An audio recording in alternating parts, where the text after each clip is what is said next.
Doctor Huma part number 37। Huma उसके खतरनाक इरादों को देखकर फौरन वहां से खिसक गई और अपने कमरे में आ गई। डॉक्टर जुमा शायद अभी नहीं आया था और वो ऑफिस में सोफे पर बैठी हुई थी कि रशीद सफाई करने के लिए आ गया। रशीद भी इस हॉस्पिटल का एक करेक्टर था।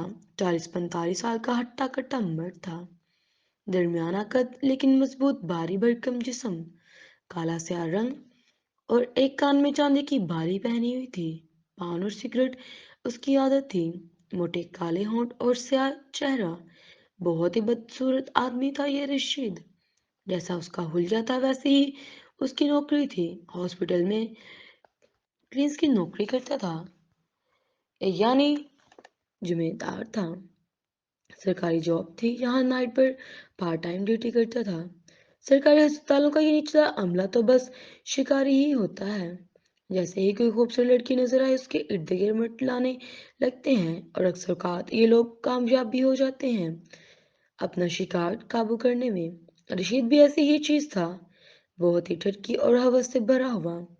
किसी भी लड़की को ताड़ने से बाज नहीं रहता था, जैसे वो चाहे वो नर्स हो या कोई लेडी डॉक्टर। और डॉक्टर हुमा तो उसकी पसंदीदा लड़की थी।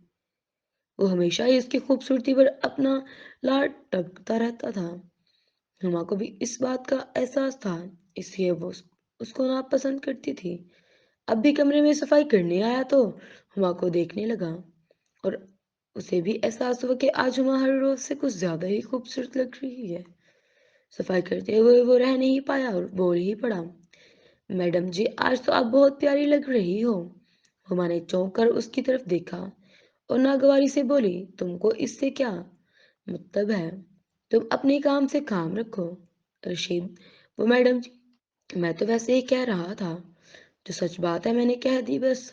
हुमा, अपनी औकात में रहा करो समझे, और आइंदा मैं तुम्हारे मुंह से ऐसी बात ना सुनूं।